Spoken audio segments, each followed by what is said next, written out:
abeshi twihugiyeho turarundarunda ibyo tugiye gusiga, amayetaje, amamodoka agenda, turi kurundarunda iby'akanya gatoya. Uretse ko abantu tugira amaso ntitubone, ariko twarize abanyarwanda, twarize abarundi mwarize, yemwe abanyafurika mwarize. Ngira ngo n'iyi saha abo muri Amerika murakiga, muracyari kubona byinshi ko iby'isi bitagira nyirabyo. Nuko ngiye kubona mbona marayika arigendeye, mbona iki gihugu kimanukiwe n'umwijima wicura burindura manuka, mbona umwijima ukoze hasi ku butaka. Nagiye kubona nanone mbona uwo mwijima wicura burindi, nagiye kubona mbona ngewe amaso yanjye mbona inkota nini cyane mu kirere. Ngiye gusubiza inyuma intwaro z'intambara izo mwarwanishaga. Harimo n'abantu bitwa bihaye Imana usanga babitsa amakarito y'amaprudence. Ibyo byose nibona ikariti wawe ya prudence ije kukurwanisha ukuboko kurambuye kurimo umujinyukazi, namwe mwibaze niba Uwiteka yagize umujinyukazi uko biri buze kugenda. Ncyambere kuduteranyiriza hamwe, kandi twarateranye da, twarateranye muri mu midugudu muguwe neza, ariko bigiye kuba byiza kuwiteka kuko agiye kubarwanisha umujinyukazi. Amaboko yabyo n'ubundi akamera nk'ay'abantu, amajosi yabyo ari maremare cyane, imitwe yabyo ikamera nk'ibisiga bya kagoma. Igisiga numvishe cya kagoma kimwe kirya giterura amatungo. Nabonye ibyo bintu bigurukira muri iki gihugu. Nuko ibyo bisiga n'ubwa mbere byari biteye, numvishe ngo biteye bwa mbere bije ku isi, ariko ngiye kumva numva ngo bizi igihugu cyacu cy'u Rwanda. Subirayo agahabwa randevu akarinda ava mu mwuka atarigaza abona na muganga hari, kubera abakire bari kuza bagatanga amafaranga. Ariko umutindi ntavurwe, utagira shinge na rugero ntabona imiti. Mubyeyi yabyara ntagere mu kutwita kwe, mu kubyara ntabona umwitaho.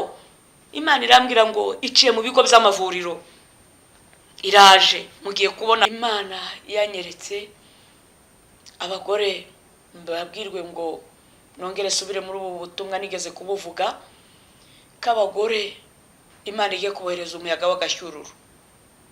Umuntu wese wiyambika ubusa ko muhereje umuyaga w'agashyururu, Imana ije kubanurira. Nabonye abagore bafatwa ku ngufu n'abakobwa mugasambanyirizwa ku mihanda. Natakiye Uwiteka.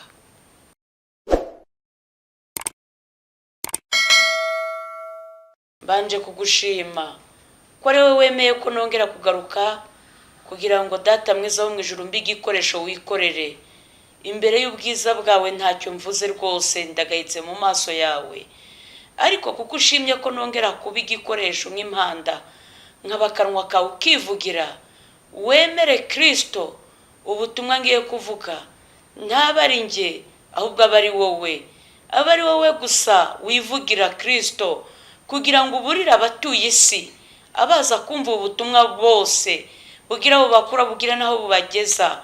Mu izina rya Kristo Yesu ugabanye umubare w'abarimbuka, wongere umubare w'abakizwa. Icyo gusa duheje ni imyuka mibi n'imigambi yose ya Satani burizwemo. Umuriro w'Imana utwika ukongore gukora kose ku mwanzi, kugira ngo Data mwiza ubwo uri gutegura umugeni wawe ugiye kugusanganira uzamwishyire nta kizinga nta n'umunganyari. Ni wowe gusa wicaye kuri ya ntebe y'icyubahiro ukawufasha inyenyeri ndwi mu kiganza cyawe. Ni wowe Mana yera uzacira imanza abazima n'abapfuye, abakomeye n'aboroheje, abazungu n'abirabura. Ndakwinginze nyemerera ubu butumwa utabara imitima ya benshi. Urakoze kubyumvishe mu izina rya Kristo Yesu, amen. Muraho yemwe, muraho bene Data, nshuti z'umusaraba, abankurikiye hirya no hino. Ni ukuri ndongeye ndagarutse ngewe Riziki Chantal. Ni ukuri haraciye iminsi ntaboneka, ariko noneho byabaye ngombwa ko nongera kugaruka. Kubw'ibyo rero hari ijambo umwuka w'Imana yampaye kugeza ku batuye isi. ni ijambo riboneka ry'umuhanuzi Yeremiya 21, n'ubundi ku murongo wa mbere abariho duhera. Haragira hati: ijambo ryaje kuri Yeremiya rivuye ku Uwiteka igihe umwami Sedekiya amutumyeho Pashuri mwene Maraki na Zefaniya mwene Mesaya w'umutambyi ati: ndagusaba ngo utubarize Uwiteka, kuko Nebukadinezari umwami w'i Babuloni aje kuturwanya. Ahari Uwiteka azatugenzereza nk'uko imirimo ye yose itangaje ingana, kugira ngo uwo mwami asubireyo ye kudutera. Nuko Yeremiya arababwira ati: uku niko muzasubiza Sedekiya muti: Uwiteka Imana ya Isiraheli ivuze itya iti: dore ngiye gusubiza inyuma intwaro z'intambara ziri mu maboko yanyu, izo mwarwanishaga umwami w'i Babuloni, n'abakarudaya babagose bakubye inkike mbateranirize muri uyu murwa. Kandi nge ubwanjye nzabarwanisha ukuboko kurambuye, ukuboko gukomeye, ndetse mfite uburakari n'umujinya umujinya ukaze. Nzica abantu bo muri uyu murwa, abantu n'amatungo bizicwa n'icyorezo gikomeye.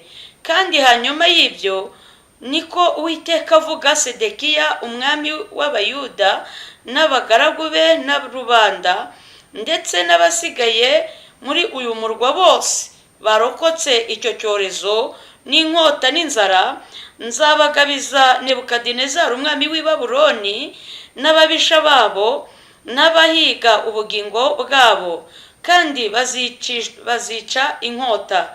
Ntazabareka cyangwa abagirire ibambe, habe no kubagirira imbabazi. Kandi ubu bwoko uzabubwira uti: uku ni ko Uwiteka avuga ngo, dore shyize imbere yanyu inzira y'ubugingo n'inzira y'urupfu, ngo mwihitiremo. Uzaguma muri uyu murwa azicishwa inkota n'inzara n'icyorezo, ariko uzasohoka akayoboka abakarudaya babagose niwe uzabaho, kandi ubugingo bwe nibwo azatabarura. Kuko mpoza amaso kuri uyu murwa kugira ngo nkugirire nabi, sinawugirira neza. Uzagabizwa umwami w'i Babuloni, nawe azawutwika, niko Uwiteka avuga. Amen. Bibaye ngombwa ko nongera kugaruka, kuko Imana yashimye yuko nongera kuvuga, impereza ubu butumwa ngo mbugeze ku batuye isi. Nuko rero bene data nshuti z'umusaraba, ahangaha ngo umwami Sedekiya atumyeho Pashuri mwene Mesaya ngo na Zefaniya mwene Mesaya w'umutambyi, batuma kuri Yeremiya ngo amubarize Uwiteka icyo Imana yaba iri kuvuga muri iki gihe tugezemo. Imana iravuga iki? Nuko yaragiye guhanuza kwa Yeremiya, nta nubwo ari no kwa Yesaya. Byibuze ngo hazemo inyoroshyo, bwa buhanuzi buryoshye bw'ibi bihe bwo guhanurirwa ibitangaza, ibintu byiza. Oya, yaragiye kwa Yeremiya. Noneho rero Yeremiya aravuga ngo mutubarize Uwiteka. Aharaho Uwiteka yatugenzereza nk'uko ubuntu bwe bwose butangaje bungana. Sedekiya nta mirimo yari afite ngo avuge ngo ahari Uwiteka yakwibuka imirimo twakoze. Turi mu gihe abantu badafite imirimo ibyo bibutsa Imana, kandi mwabwiriwe kenshi gushaka ingingo ibarengera, ariko abantu mwaribagiwe. Mwibuka ijambo ryo mu Gutegeka kwa 2:8 duhereye ku murongo wa 14, aho naho haravuga ngo uramenye ntuzibagirwe Uwiteka Imana yawe yagukuye mu gihugu cya Egiputa, mu nzu y'uburetwa, gutyo muri bwa butayu bukomeye, ikagukura amazi mu gitare kirushaho gukomera, ikakugabura amanu ya basogokuruza bawe batigeze kumenya.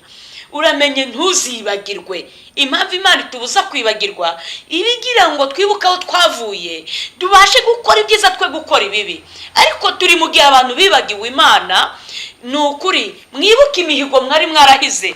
Bamwe muri mu kaga, imipanga ibamereye nabi, impiri, amasasu, mwibuke 94 amaraso yamenetse, mwibuke abantu mutatana bamwe bajya mu myobo n'ahandi, mubyibuke. None ka bamwe bapfuye babarusha ubwiza n'imirimo myiza, bakabarusha gutona kuwiteka. Imana ikemera ko bapfa, ugasigara uri na mubi ndetse uri umunyabyaha, warahize imihigo, uracyabyibuka. None ubwo akaga kaje, tugiye kubwira Imana ngo aharaho Uwiteka aratugenzereza nguko imirimo ye yose itangaje ingana, kuko nta mirimo dufite, nta rwibutso dufite mu maso y'Imana. Abeshi twihugiyeho turarundarunda ibyo tugiye gusiga, amayetaje, amamodoka agenda, turukurundarunda iby'akanya gatoya. Uretse ko abantu tugira amaso ntitubone, ariko twarize Abanyarwanda, twarize Abarundi, mwarize yemwe Abanyafurika mwarize. Ngira ngo n'iyi saha abo muri Amerika murakiga, muracyari kubona byinshi ko iby'isi bitagira nyirabyo. Nuko nikomereze. Noneho Yeremiya umva uko yabwiye Sedekiya umwami w'Abayuda ati, uku niko muzasubiza Sedekiya muti, Uwiteka Imana ya Israheli ivuze itya iti, ngo dore ngiye gusubiza inyuma intwaro z'intambara ziri mu maboko yanyu, izo mwarwanishaga umwami w'i Babuloni n'Abakarudaya bose baba kubye inkike, mbateranirize hamwe muri uyu murwa. Bene data nshuti z'umusaraba, ngiye gusubiza inyuma n'Uwiteka, si n'undi muntu. Hari intwaro Imana yashubije inyuma, intwaro za mbere. Izo ntwaro nta zindi ngiye kuvuga, ibihe byo gusenga, intwaro zo gusenga. Muri iki gihe umunyamasengesho ahindutse icyaha.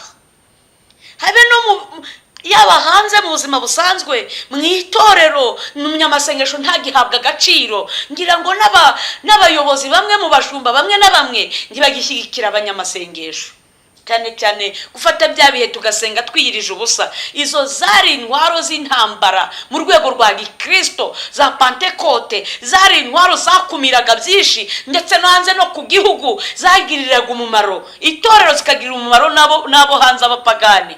Ariko noneho kuko Imana yarangije kugira uburakari, izo ntwaro yarangije kuzidukura mu maboko, izishubije inyuma. Ariyo mpamvu umuntu yashoboraga gusenga yitata atarya atanywa, muri ibi bihe bikaba biri kumunanira. Hari intwaro Imana yarangije kutwambura. Ngiye gusubiza inyuma. Ubwo mutagikeneye gusenga Uwiteka, mukaba mukeneye ibindi, Imana nayo itwaye intwaro zayo.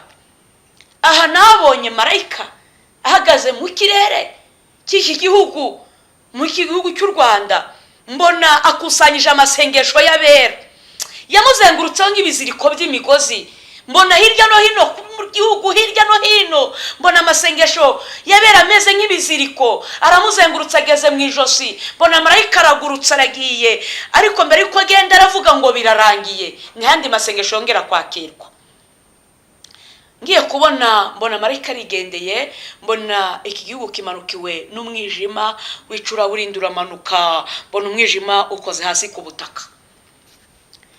Nagiye kubona nanone mbonye uwo mwijima wicura burindi, nagiye kubona mbona ngewe amaso yanjye mbona inkota nini cyane mu kirere. Ngiye gusubiza inyuma intwaro z'intambara, izo mwarwanishaga. Niba bitemewe ko umuntu ajya mu butayu, mu buvumo, abantu Kristo batajya mu rusengero uko biboneye, intwaro Imana yarangije kuzitwambura.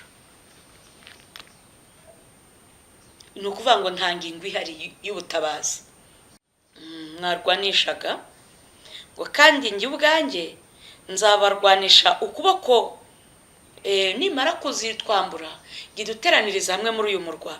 Ngo kandi njye ubwanjye nzabarwanisha ukuboko kurambuye, ukuboko gukomeye, ndetse mfite uburakari n'umujinya, umujinya ukaze.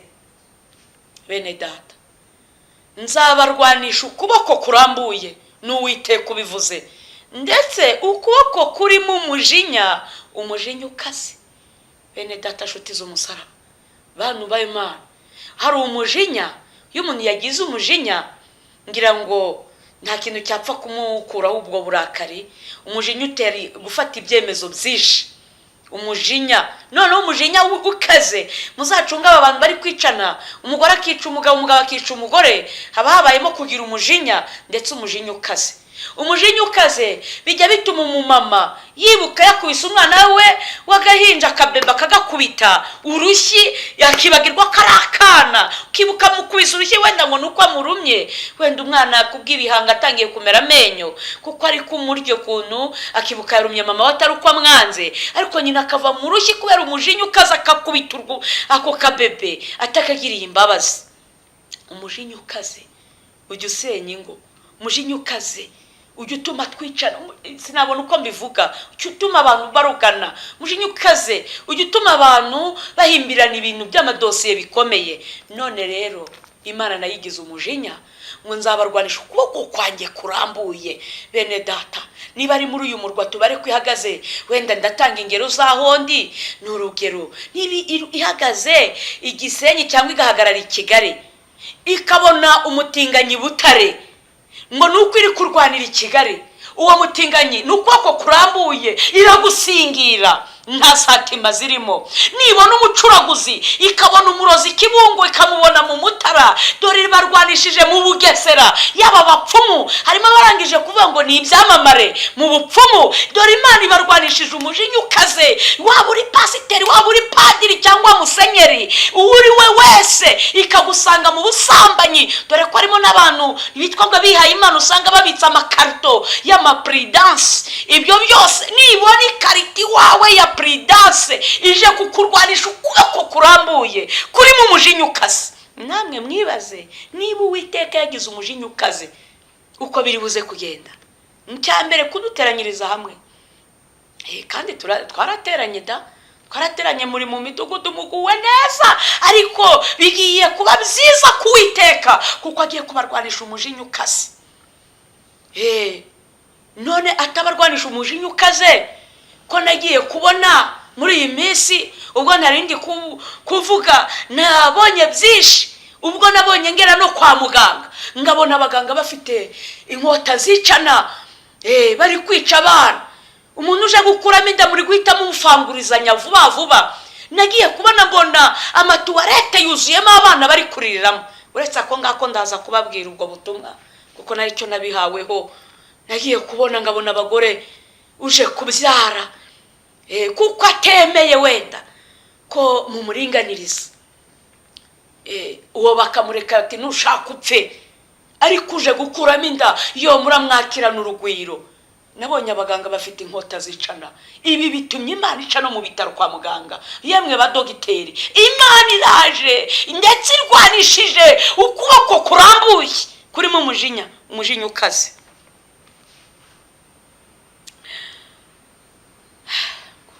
Ngo nzica abantu bo muri uyu murwa, abantu n'amatungo bizicwa n'icyorezo gikomeye. Kandi hanyuma y'ibyo niko Uwiteka avuga, Sedekiya umwami w'Abayuda. Ariko reka mbagaza aha, nzica abantu ndetse n'amatungo. Bene data, abantu ko Imana igiye kwica abantu, tubare ko aribo bari gukora ibyaha nk'ibyo gusambanya amatungo, abantu bari gukora ibyaha byo kwicana no kugambanirana, abantu bari gukora ibyaha byo kwiba imitungo itari iyabo, kuburana imanza z'amahugu, abacamanza bakabasha kuriganya, bagaca imanza bakarenganya imfubyi n'abapfakazi, bakarenganya batagira shinge na rugero. Yemwe we, Imana kwigiye kwica icyitwa umuntu kubera ibyaha, none amatungo yakoze ikihe cyaha? Ahangaho hatekerezeho, amatungo azize iki? Turi muri uyu mwanya, turi mu bihe muri kubona ko hateye indwara mu matungo, ibyorezo, uburenge, inkoko zirarwara, ihene zirarwara. Ahangaha nzica abantu n'amatungo. Nimara kwica abantu, amatungo ko nta cyaha yakoze, harya amazu araramo abantu yo azarokoka? ko ari Imana ije kurwanisha ukuboko kurambuye, amazu yararokoka. None kwigwiye kwica abantu bakoze ibyaha, imodoka zitwara abantu zo zirarokoka. Aha ngaho uhatekerezeho bene data, Imana ifite umujinya kandi umujinya ukaze. Ntago noneho ikiri kureba ngo ni bimwe nigishaga ADPR rekada mu madini yose, waba uri umukirisitu waba uri umupagani, mwese mwumvisha ijambo Imana. Umuntu wese uzi ko yumvisha ijambo Imana mu gutwi kwe, abo bose Imana iraje kandi ibarwanishije ukuboko kurambuye bitagombereye ngo ni idini runaka, kuko amadini yose Imana yanyuzemo. Imana iri kureba iby'amadini, yarumiwe. Byabaye wagira ngo ni ibibuga byaho basoreshereza, nta kwita ku mukumbi w'Uwiteka. Wagira ngo ni mu ndiri y'ibisira, niho ibyaha biri kubarizwa. Ngiye kwica abantu n'amatungo.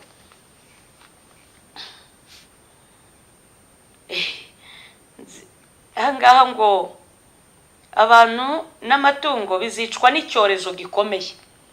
Kuri iri jambo Imana yambwiye ngo ntacyo murabona kubyerekeranye n'ibyorezo, kuko yagiye kuza ibyorezo bikomeye tutigeze tubonesha amaso. Muri iyi minsi nararyamye nduta mbona ibisiga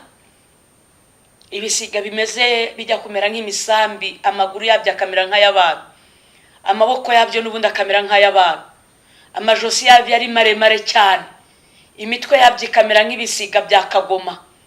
Igisiga numvishe cya kagoma kimwe kirya giterura amatungo. Nabonye ibyo bintu bigurukira muri iki gihugu. Nuko ibyo bisiga n'ubwa mbere byari biteye, numvishe ngo biteye bwa mbere bije ku isi, ariko ngiye kumva numva ngo bizi igihugu cyacu cy'u Rwanda. Nabonye biterura abantu bikabacoshomera. Ndabwirwa ngo ubyumva abyitondere, hagiye kuza ibyago mutigeze mubona muri iki gihugu cy'u Rwanda. Ibikura abantu umutima bigiye kuza. Ni ukuri, hari igihe twigishaga bamwe bakavuga ngo ni iterabwoba, ariko ni ukuri hagiye kuza noneho ibyo mubona ko nta muntu ubigizemo uruhare, ari Uwiteka wiyiziye, ibyo mutigeze mubonesha amaso. Ndabwirwa ngo umumarayika murimbuzi atambutse mu gihugu cy'u Rwanda. Nuko ngiye kubona, nabonye hapfa umubare w'abantu benshi kubw'ibyorezo ntigeze mbona. Abantu barwaye, n'abaganga ubwabo bararwara, n'abaganga ubwabo bafatwa n'ibyorezo, kuko Imana ibafitiye uburakari n'umujinya w'inkazi. Kuko n'imikorere ya kiganga Imana yarakaje Imana, aho abaganga basiga abarwayi bakibera mu biganiro, abandi bakajya mu bizira no gusambana. Imana yicuje icyatumye mwiga mukamenya ubwenge, bamwe bakaba barabuze akazi, ikabagira ngo muzagire umumaro mu gihe gisa nk'iki, ariko mukamubaye imburamumaro. Tureke no gusenga Imana n'ubumuntu wabubura koko. Umurwayi akaza agataha atavuwe, umuntu mukamuha randevu agasubirayo, agahabwa randevu akarinda ava mu mwuka atarigeze abona na muganga ahari, kubera abakire bari kuza bagatanga amafaranga. Ariko umutindi ntavurwe, utagira shinge na rugero ntabona imiti. Umubyeyi yabyara ntagire mu kutwita kwe, mu kubyara ntabona umwitaho. Imana irambwira ngo iciye mu bigo by'amavuriro, iraje, mugiye kubona abaganga, mugiye gusurwa n'Imana. Nzica abantu komeze ngo kandi hanyuma y'ibyo niko Uwiteka avuga. Sedekiya umwami w'Ubuyuda n'abagaragu be na rubanda ndetse n'abasigaye muri uyu murwa bose barokotse icyo cyorezo n'inkota n'inzara, nzabagabiza Nebukadinezari umwami w'i Babuloni n'ababisha babo n'abahiga ubugingo bwabo, kandi bazicisha inkota. Ntazabareka cyangwa ngo abagirire ibambe, habe no kubagirira imbabazi. Bene data, ngo abarokotse icyorezo, inzara, inkota bagabijwe umwami w'i Babuloni. Imana iraje, Imana iraje, Imana iraje we, Imana iraje. Imana izanye icyorezo n'inzara n'inkota. Hagiye kuba ibintu bitigeze biboneka muri iki gihugu. Yarambwiye ngo ubwo yansuraga, irambwira ngo ibigiye kubaho bizandikishwa ikaramu y'icyuma, ngo ku buryo abana bazajya babyiga mu mashuri, bizigishwa mu mateka y'isi. Imana irambwira ngo ukuboko kwanjye kugiye kuremerera isi, ariko by'umwihariko kuraremerera n'u Rwanda. Ukuboko k'Uwiteka kugiye kuremerera isi, si iwacu i Rwanda gusa, mu bihugu byinshi by'amahanga ukuboko k'Uwiteka kuremereye isi.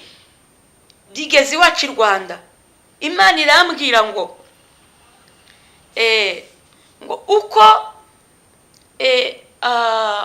mwibuke mu gitabo cyo kwa Samweli, ahangaha ni ijambo nabwiwe n'umwuka w'Imana, igitabo cya Samweli. Mbwirwa yuko ngo ibice 5 ku murongo wa 6 n'uw'8. Igitabo cya mbere cya Samweli ibice 5 umurongo wa 6 n'uw'8, uburyo Abafilisitiya banyaze isanduku y'Uwiteka. Isanduku y'Uwiteka yari yararemereye Abisiraheli, bagezeyo nayo ibateza ibyago byinshi. Ngaboneraho kuvuga ngo isanduku y'itorero yitwa ADPR yaremereye abashumba bayo, abapasiteri baremerera. Ariko noneho abayifite mu maboko, abari kwimika abatambyi, mutumye igihugu gihura n'akaga. Uko yateje mu Bafilisitiya ibyago byinshi, harimo ibishyute, harimo imbeba, akaga n'amakuba. Nanone ikitwa itorero riteje akaga, ibyorezo, inzara, inkota. Iyi sanduku ibateje ibyago byinshi kuko irabaremereye. Nuko nahangaha ari byo umwuka yantegetse kuvuga. Nuko turakomeje, kandi nanone ku murongo wa 8 ngo kandi ubu bwoko uzabubwira uti uku ni Uwiteka avuga ngo dore shyize imbere yanyu inzira y'ubugingo n'inzira y'urupfu, ngo mwihitiremo. Uzaguma muri uyu murwa azicishwa inkota n'inzara n'icyorezo, ariko uzasohoka akayoboka Abakaludaya babagose niwe uzabaho, kandi ubugingo bwe nibwo uzatabarura. Kuko muze amaso kuri uyu murwa kugira ngo mugirire nabi, sinawugirira neza, uzagabizwa umwami w'i Babuloni nawe azawutwika, ni Uwiteka avuga. Amen. Ariko nahangaha nabonera kuvugiramo icyo nabonye. Nanone nabonye Imana yaringiye, nta kwitagiza ica mu bahanuzi batandukanye n'abigisha, ibwira abagore n'abakobwa ngo bambare bikwize. Turanga igitsina gore tunanira Imana, duhitamo kwambara ubusa. Imana yanyeretse abagore, mbabwirwe ngo nongere subire muri ubu butumwa nigeze kubuvuga, k'abagore Imana igiye kubohereza umuyaga w'agashyururu. Umuntu wese wiyambika ubusa ko muhereje umuyaga w'agashyururu, Imana ije kubanurira. Nabonye abagore bafatwa ku ngufu n'abakobwa, mugasambanyirizwa ku mihanda. Natakiye Uwiteka agira ibintu akuraho, arambwira ngo uyu murwa ntiyawubabarira, agambiriye kuwugirira nabi. Bere data, nshuti z'umusaraba, Imana yera yo mu ijuru yarababuriye, mwanga kumva, ariko akaga karabaziye.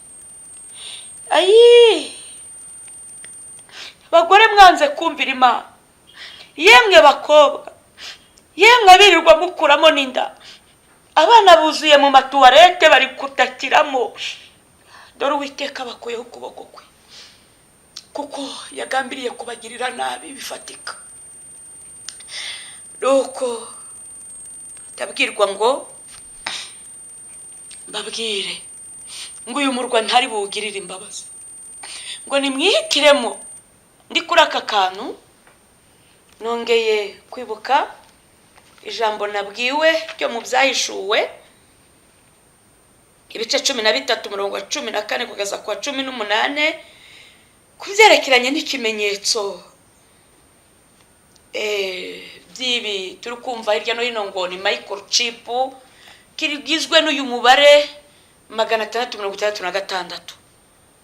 Imana irambwira ngo ni ukuri nimwihitiremo gushyirwaho iki kimenyetso, cyangwa se muhitemo kwemera kurengana ariko mukayoboka Imana, bakarudaye mukayoboka gusenga Imana nyakuri, kuko kuri iyi si nta buhungiro buhari namba.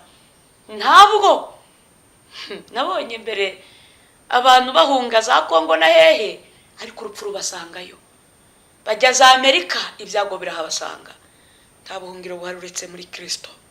Aho ngaho bari gusanga rimwe na rimwe dusenga bakatwita abasazi, tukaba twabizira. Aho niho Imana ishaka ko tuyoboka abakarudaya, abo bita abakarudaya, kuko Imana izambuye ukuboko kuri mu mujinya ukaze. Yemwe ngavuga ngo ndababwiza ukuri ngo bakristo mwasabwe gusenga mwirije ubusa iminsi 3 mutagira ikintu mufata ngo imarayika w'Imana bashyiraho ikimenyetso. Ubwo ababikoze Imana ibaho umugisha. Ngabwirwa ngo abantu bari kujya mu ijuru iki kimenyetso ni ukuri marayika yakibashyizeho, ariko nyina abazibera ku isi iteka ryose ikimenyetso ntikibareba. Ariko abashyizweho ikimenyetso cy'Imana, nta kashe ebyiri ku gahanga cyangwa ku kiganza cy'iburyo, icyo kimenyetso ntimucyemerewe. Murakoze cyane. Nuko nabwiwe, nuko umwuka w'Imana yantumye ngo uzagishyirwaho we. Teka Imana yo mu ijuru ikambwira ngo dore amaraso aramenetse ku bwinshi, dore imivu y'amaraso. Nabonye inkunguru zuzuye amaraso 8. Ikimpereza iri jambo nagiye kubona mbona ibisiga biri kuguruka mu kirere cyacu, ngabona biri kugenda bitakaza amatuturo. Ahaguye hose nubwo yaba ari no ku nzu ya etaje nkabonera gurumanye. Yemwe bantu b'Imana, ngabwirwa ngo iki kimenyetso mukitondere. Mwahawe igihe cyo gusenga gihagije, ariko abagenzi bari kujya mu ijuru ngo mwashyizweho ikimenyetso cy'amaraso y'umwana w'intama, ngo nta cyago nguko yarinze Abisiraheli muri Egiputa, nta cyago kizegera ihema ryanyu. Ariko nanone abatari ikimenyetso cya marayika bagiye gushyirwaho nubwo baterwa inkingo zimeze ute, ni hahandi ibyago bigiye kubasumira. Nuko nabibwiwe ngo kuko Imana ntizawubabarira uyu murwa, izawutwika. Ubwo nkiri muri uyu mwanya nabwiwe byinshi, nanone ndacyababwira n'ibindi Imana yambwiye, ariko reka tube dusozereje aha ngaha dusenge, ubundi ndagaruka mbabwire nibundi umwuka w'Imana ari kuntegeka kuvuga. Iyicaye kuri ya ntebe y'icyubahiro izaca imanza z'abazima n'abapfuye, niweho wera, niweho Mana nyakuri iri kumwe n'abakerubi n'abaserafi, ni wowe ukomeye mu mahanga yose yo mu isi. Ndakwinginze uramire ubugingo bwa benshi burimbutse, uhereza abantu kwezwa no gutungana, kugira ngo ugabanye kurimbuka kwa benshi, wongere gukizwa Mwami Uwiteka. Kandi ibyo uri gushaka bari byo byumvikana mu bantu, ibyo udashaka ntibabyumve. Urakoze Kristo Mesiya kuri kumwe natwe mu izina rya Yesu. Amen.